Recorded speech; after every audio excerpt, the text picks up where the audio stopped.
Awesome. So your cognitive testing phase or stage of the application process has several different tests involved in it. So you have a general ability, which is your phase one.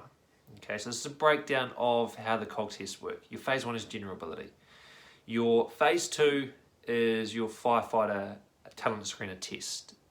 Your phase three involves a following instructions test, a mechanical test, as well as a personality questionnaire. So those are the three different phases with the tests that are involved in each different phase. So essentially, you've got general ability, firefighter talent screener, mechanical, and your following instructions. So 4 tests plus in a personality questionnaire. So overall, there's 5. Now, each test is something different, and each test looks at something else. So your general ability. Your general ability test is a test that encompasses all of the different tests that you've been practicing. Inductive, deductive, verbal, reasoning, reading comprehension, numeracy, etc. All of those are covered within the general ability test. So all the stuff that you're practicing, all the tests that you're doing are surrounded around the general ability. It's probably one of the most important tests alongside the mechanical, because those are the ones you can actually practice. And if you don't pass phase 1, well, you've got no shot at even phase 2. So it's really important that you actually put that work into phase 1, which is your general ability. Now, your firefighter, so that's all that's covered there. You've got 12 questions in 10 minutes from memory, and everything's covered. So, it's important to make sure you're doing all the tests, all the practice for all those different tests within that general ability test. So that's your first one, your phase 1. Your phase 2 is your functional firefighter test. So to break that down for you a little bit, there's 20 questions, untimed, and you've been given scenarios that firefighters find themselves in. And you'll be given, they're going to ask you a question about that scenario, and you'll then be given options to then pick from in order to, for you to answer what you would do with the options given. Now, this is untimed, so take your time with this one, and at the same time, you're going to be able to have people around you potentially to help you out with some of these too. So it's a great way to see maybe what you can encounter, but also what's sometimes expected of you as a firefighter. So it's seeing if you've got a bit of the knack, seeing if you've got a bit of know-how, seeing if you've got a bit of intuition about the job, and maybe some natural firefighting ways of thinking, etc. So that's that test, untimed. Take your time and think about what it is that just seems like the best option. There are going to be a couple options that you're going to go, I wouldn't do that, but often the right options are always going to come back to the OIC, which is the officer in charge, and it's always going to be about reverting back to that. It's going to be about staying with your partner if you're a firefighter, so there's always going to be 2 of you, so never abandon that person. If that's an option, definitely don't do that. If there's an option to go and talk to the OIC or refer information on, or if you find a hazard, make sure that you go and report it straight away, etc., etc. So that's the talent screener. Take your time. Don't rush it, all right? There's no extra points for finishing it the quickest. And like I said, if you need to, get a little bit of advice on some of those different options. That's your phase 2. Your phase 3 is your following instructions test, your mechanical, and your personality. Now, let's start with the following instructions. This is a 8-minute timed test with 40 questions. Biggest key with this is you do not get marked down for any questions you do not answer. And the other ones you do. With this one, you don't. So it's not about answering all the questions. It's not possible. I haven't heard of it. There might be people out there that have done it. Okay, I've had a member of this group do 35 questions, okay, and get pretty much most of them right. But this is not about how many questions you can answer.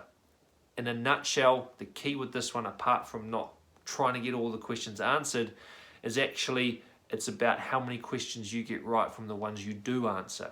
So it's about the percentage of correct questions that you get right. So let's say you're going to go, ideally you're probably aiming for anywhere between around that 15 mark, so 13 maybe to 17, even 20 if you can. And it's about how many you get correct. So if you get 25 questions answered but only get 12 correct, it's not even half. But if I get 17 answered and I get 15 correct, okay, my percentage is a lot higher. And the idea with this test is that it's testing your ability to actually follow instructions. So it doesn't look very good if you're only getting 12 out of 25 correct. Your ability to follow instructions isn't very good, is it? Whereas if you've answered 17, but you get 15 correct, you've taken the time to follow the instructions given to you, okay, and you've actually been able to answer those correctly and follow those instructions correctly. So those are the two big ones for me. Do not worry about answering all of them, answering all of the questions. It's more about getting as many correct as you can and trying to answer about 15 is what I believe is a good number. And this advice has definitely helped a lot of people, navigate this test, because in the past some people have gone ape shit about trying to get all of the questions answered when it's definitely not necessary. Okay, it's definitely more around that 15 mark, and get as many questions as you can correct from the ones that you do answer, just to bring up that percentage and show that you can follow instructions. So that's the key with that one. And if you're looking for 15, then break that 8 minutes down into into segments to answer each question. 15 questions, X amount of time. That's another really important thing that you want to be doing too. Now, your questionnaire. So the last piece of the puzzle. This questionnaire is probably unlike something you've done before. In the past, the personality questionnaires have been more around answering something that you strongly agree with. Okay, so there'll be a statement. Do you strongly agree with it, or do you strongly disagree with it? This has meant that you can actually really align yourself well with what it is that they're looking for as a firefighter. So your teamwork, your leadership, you like to work well by yourself, but you can take criticism, You can actually align yourself really well. It's changed with SHL. What happens here, and if you haven't practiced it already, please go ahead and do so, is they're going to give you 3 statements. Okay, 3 statements, and from those 3 statements, you have to make one. You have to say that one is that is really like you, and you have to say one that is really not like you, and you've got to leave the other one blank. So you might get 3 really good options, 3 really good things that you're like, oh my God, like these are all things that I really want to say I am really like, but you can't. Okay, so you're going to have to definitely practice this one, get familiar with how it works. It is untimed as well, okay, but it is important that you go ahead and you go away and actually practice this, get familiar with it. And when it comes to answering questions, it's about, again, trying to line up with what it is that you want to be aligning yourself with, but at the same time, it's going to require you to be a bit more honest, okay? And honesty is what's probably going to get you through most of it, but definitely trying to align yourself up when you have good options and bad options within the 3, picking those good options, leaving those bad options, and when you have to be honest, okay? Because that's what's going to shine the most for you.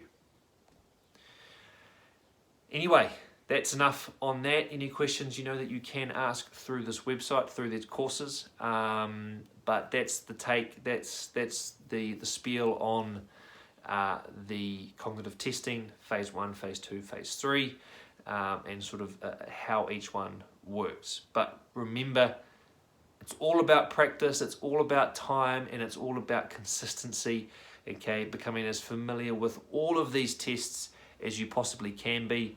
And having clear strategies on the day, all right, so that you make sure that you have a plan and you stick to that plan for each of these different tests.